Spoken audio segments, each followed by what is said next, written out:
Esther, I want to talk to you about Japan because Japan has appointed its first female Prime Minister, Sane Takaichi. She's a former government minister, a TV host, and once a drummer in a heavy metal band, but she is conservative and is inspired by Margaret Thatcher. Now, Japan's new Prime Minister has made it clear that there is a zero tolerance for illegal immigration and will be sending out illegals. 私は外国人との穏やかなお互いに思いやりを持って生きられる付き合い方はどうすればできるんか、一遍ゼロベースで考えるつもりです。毎年毎年私たちと文化や何もかもがあんまりにも違う人たちをまとめて入れていくということ、この政策は一旦考え直さなあきません。経済的な動機でやってきて難民を主張する人、きちんとお帰りをいただきます。また不法滞在の人たちにも厳格に法律を守っていただきます。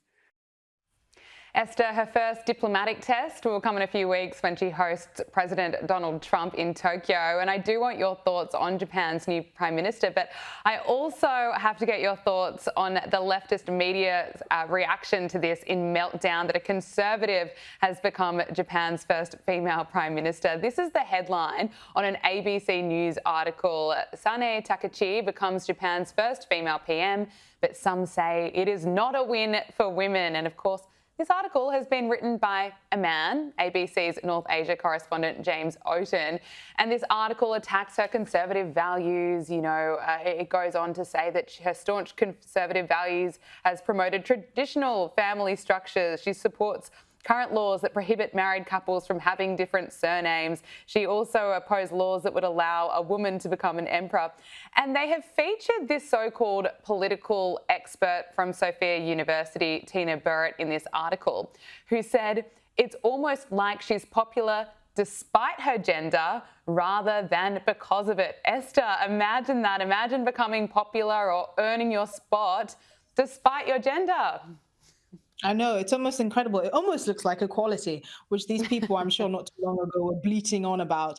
Look, it only looks like women in politics is progress if they have the right kind of politics. And Takaichi is quite an interesting character.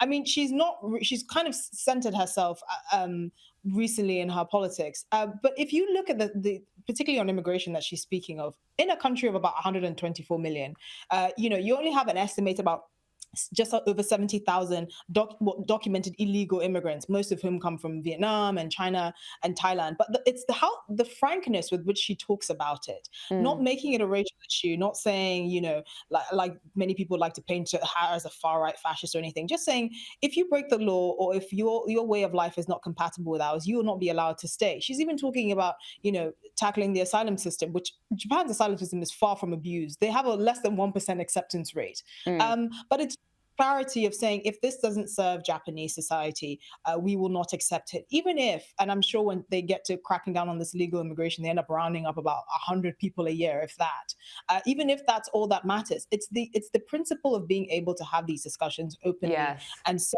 proudly, this is something that must benefit our society, or we will not tolerate it. That I think is blowing people's minds, and the fact that she's a woman as well, the first female prime minister saying this, is making these people's minds glitch.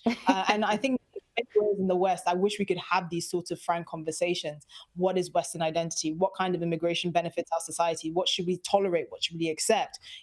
These sorts of things. And the fact that she's saying it so frankly, I mean, she was a huge fan of Margaret Thatcher. She actually met her before she died. And she was mentored by Shinzo Abe, who is the most successful prime minister in Japan's history. I mean, about a third of Japanese prime ministers only serve less than a year. So I think she's probably going to be quite successful in that regard. But, Western countries, take note.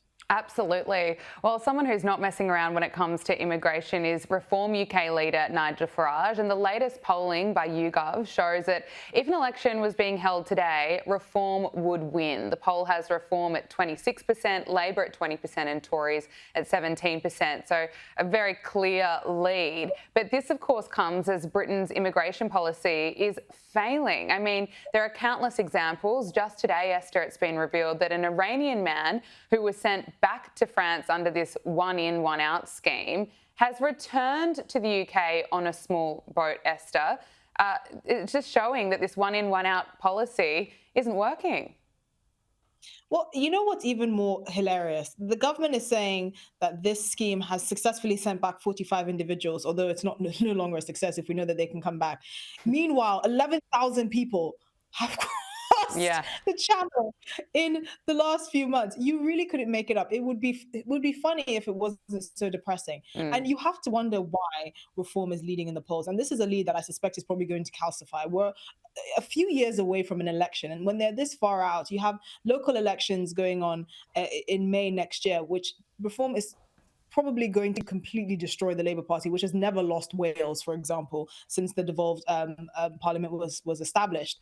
So these are just no-brainers. Why is reform leading? Because in as much as Labour would basically like to point out that reform voters are racist or fascist or whatever, they're not handling the issues that many voters feel quite strongly about, and then they have no one else to blame but themselves. For them to even say that they have made a success of this by sending just about 3 or 4 dozen people back when you're having tens of thousands of people crossing the borders.